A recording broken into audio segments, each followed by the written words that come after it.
Hello students and welcome to MIL English session. In today's session, we are going to cover two topics. One is Thakur's Well, a short story by Munshi Premchand, and the other one is to how to improve speaking skills. Now, let me take you through the contents of today's session. In the beginning, we have a short biography of the author, introduction of the story, summary of the story, analysis, and the tips for improving speaking skills. Premchand is one of the most accomplished men of letters in Hindi. His works such as Seva Sadan, Nirmala, Bare Ghar Ki Beti, and short stories including Edak, Kafan, and Namak Ka Daroga powerfully depict through words the society as it prevailed during his time. He was the founding member of Progressive Writers Movement. He has had given number of works in the form of novel and story. His works are notable for depiction of lives of downtrodden castes in traditional Indian social setup. His works got international readership for its perceptive insight into the lives of oppressed and their analysis of exploitation and misfortune. His works exhibit cultural curiosity. He has exposed layers of colonialism within Indian society in the name of religion and tradition. In spite of great contribution, he became victim of severe criticism and remarked as an insensitive writer because he never gave any solution of depicted issues and problems, either it may be Godan, Gaban, Nirmala or Thakur Ka Kuan, or which is known as Thakur's Well. Instead of insensitiveness, Premchand applied the approach of negative capability in his select subjects. It may be social, cultural, ethical, or scriptural. His works, Thakur Ka Kua or Thakur's Well, is an instance of such approach on gender and untouchability through the protagonist named Gangi and Chok. In the introductory part, we will talk about Munshi Premchand. Munshi Premchand was the pen name of Hindi and Urdu writer Dhanpat Rao Srivastava, 1888 to 1936, who was born in Lamhi, a village near Varanasi in Uttar Pradesh. His written work includes 14 novels, 300 short stories, several translations of English classics, and many essays and editorial pieces. At first, All India Progressive Writers Congress, held in Lucknow on April 10, 1936, Premchand had described literature as the criticism of life, an idea explored in many of his works, and stressed that literature must deal with reality. His short story, Thakur Ka Kuan or the Thakur's Well, was published in 1932. It speaks of society in which the upper caste get away with crimes while the lower castes struggle to survive. It also focuses on the status of Dalit women who are discriminated against on three axes. What are those three axes? Gender, caste, and class. It tells the story of Jhoku, who is an ailing man, and his wife Gangi, both untouchables. Jhoku is thirsty and complains that the water available in the lota, that is mug, stinks. So Gangi decides to get him clean water from the well owned by the Thakur, upper caste landowner. She knows that if she gets caught, she will be thrashed. Now, will Gangi be able to bring clean water for her husband, or she will be caught by the Thakur and his men? Will the ailing Jhoku be able to drink stench-free water? To find out, we need to read the summary of the story here. Thakur Kakua starts with a low-born couple, untouchables at the time story was written, Jhoku and Gangi. Jhoku is very sick and he felt the thirst for water and thus asked Gangi to hand him a lota of water. As he took the lota to his mouth, he flinched away as the water was stinking like hell.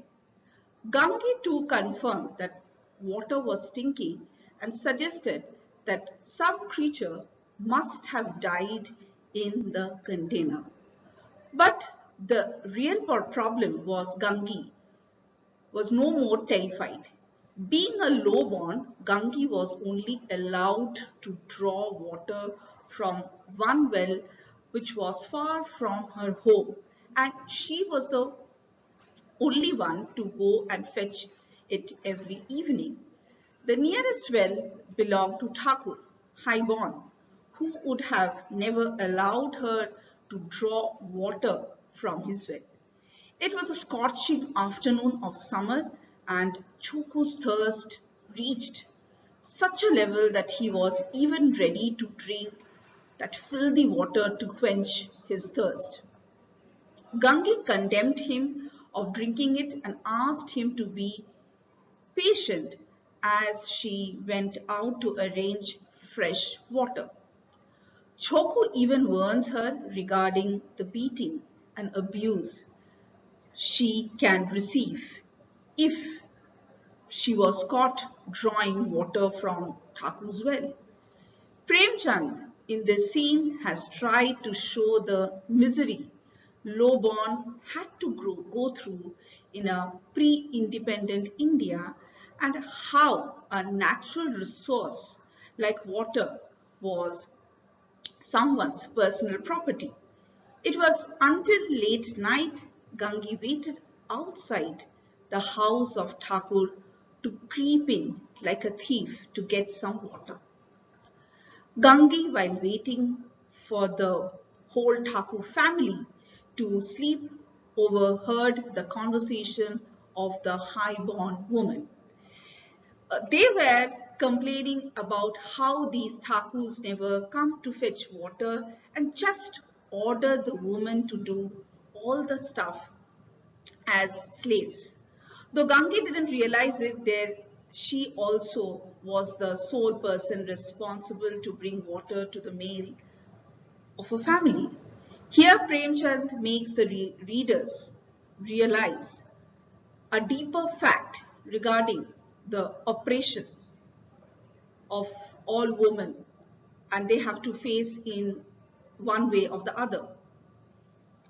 The last scene where Gangi creeps into Thakur's courtyard to fetch water is described just like a thief trying to get away with the theft. Though she manages to get the water safely with tiptoeing backward, she was almost caught. The ending scene of the story shows the helplessness and the extent of Choku's thirst as the moment Gangi arrives home with fresh lota water. She watches Choku drink that filthy water, which makes her realize that Choku's thirst has defeated all the efforts she put into bringing that one lota of water from Thakur's well. Now, let us critically analyze the story. The most obvious quality of Premchand's literature is his unbound sympathy. The human aspect of his personality was highly developed. The downtrodden people of India, the illiterate peasant in the village, exploited laborer in town, victims of caste system everywhere, and the oppressed woman folk, of course, are the natural and legitimate objects of his affection.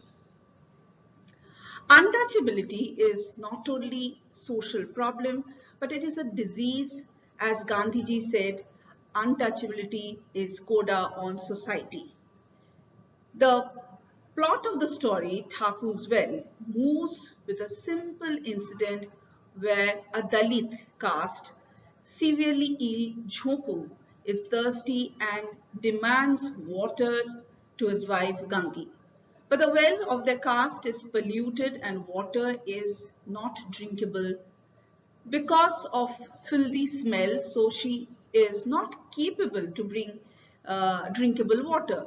Now there is Thakur's temples and Shahu's well that is highly restricted to Dalit people. This tiny twiggy incident has deepest roots as mentioned in above discussion. This is the height of exploitation and oppression that a person who serves someone doesn't deserve even a lota of water. That is why helplessly Choku says, I'm so thirsty, I cannot stand it.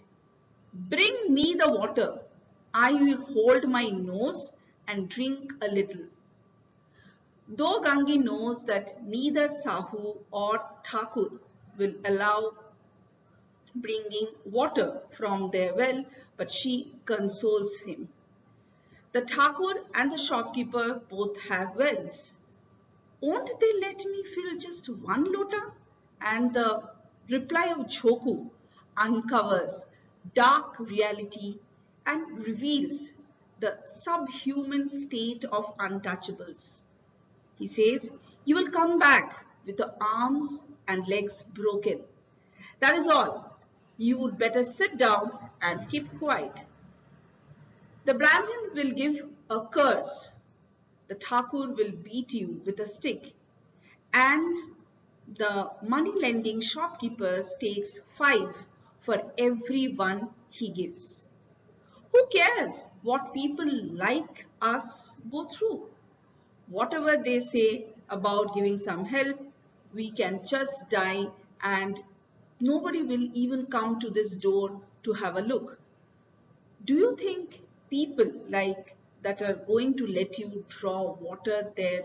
Well, Munshi Premchand didn't offer a fairy tale or a happy ending style of narration.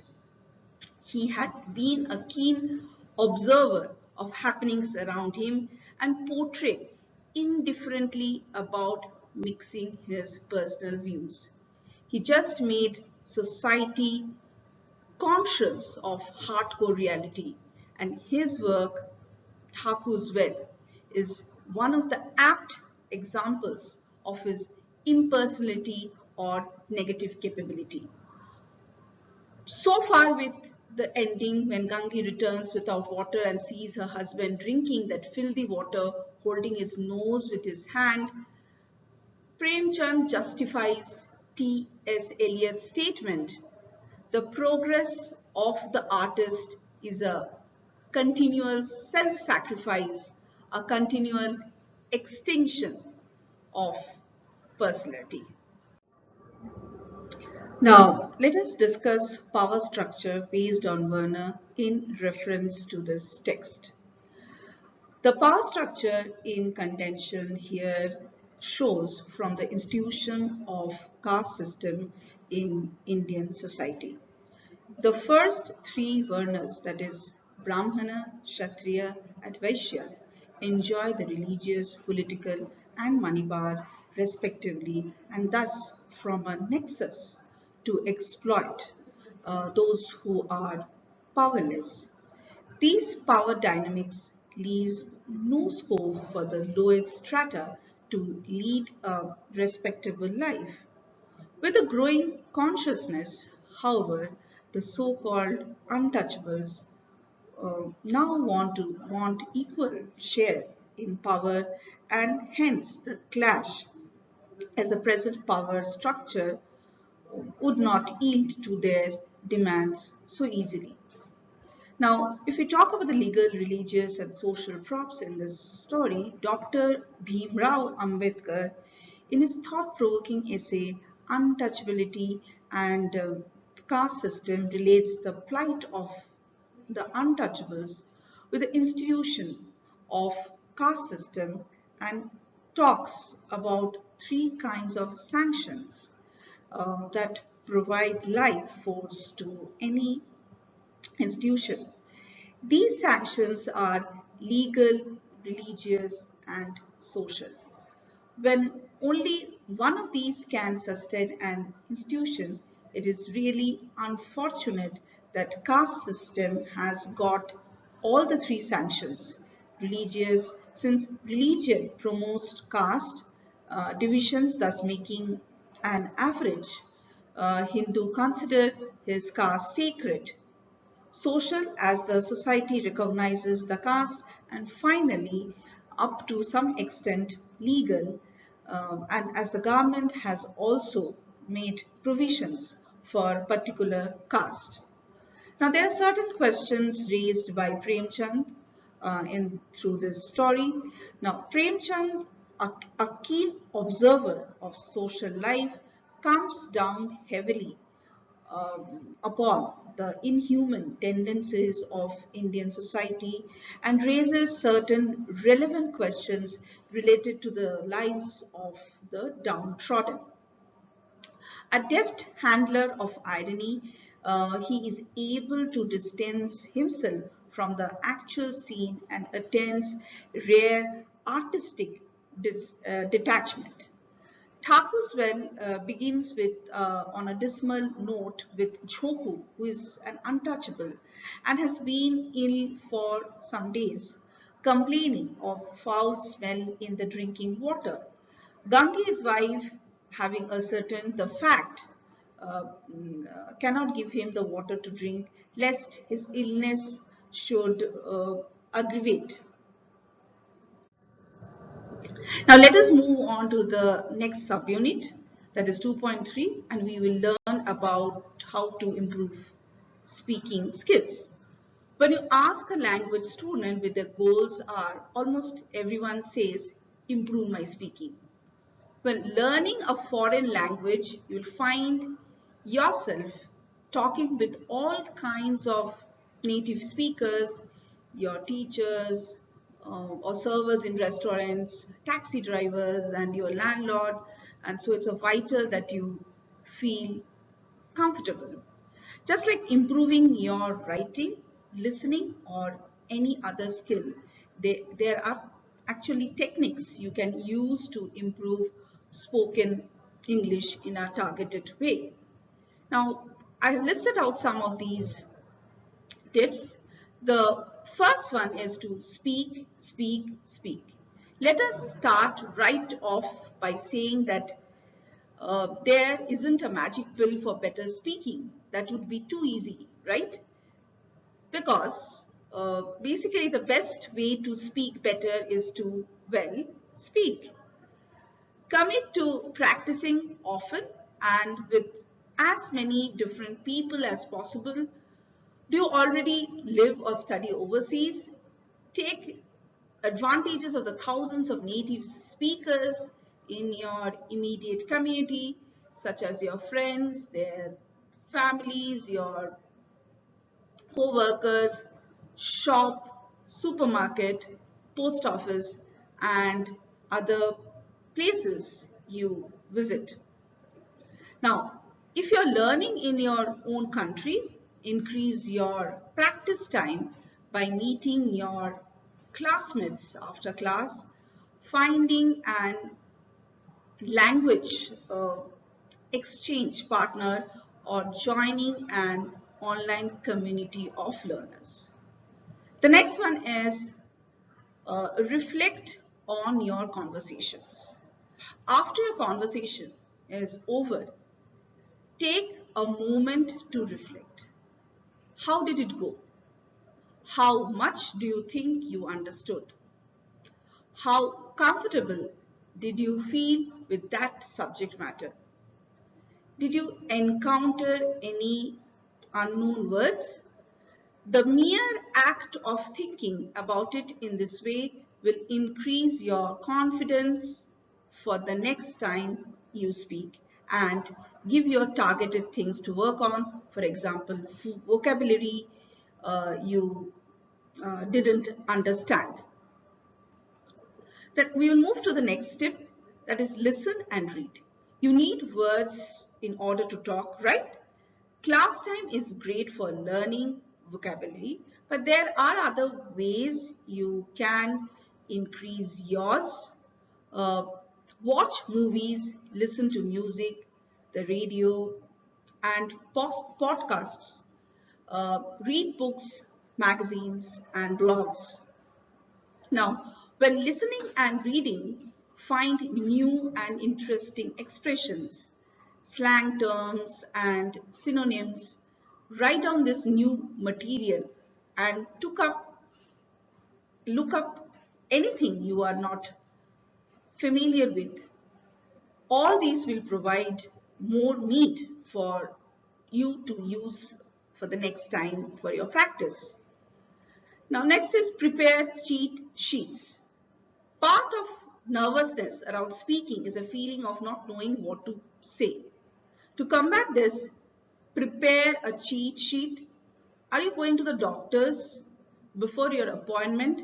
Research vocabulary relating to your condition and some common phrases you will probably need. Use the technique before going to pay a bill, eating at a restaurant, job interviews, making a complaint, or for any other situation that might make you anxious. The next one is pick up the phone. Most people find phone conversation particularly challenging. Why? Because on the phone we can't see the other person's body language or watch their mouth move, both of which are tools that really help communication. To feel more confident on the phone, start small with phone conversations with friends. Then move on to more challenging calls like making appointments or inquiries. With this, we have come to the end of this session. Don't forget to read the story in original. Thank you and see you in one more interesting sessions with Emile English.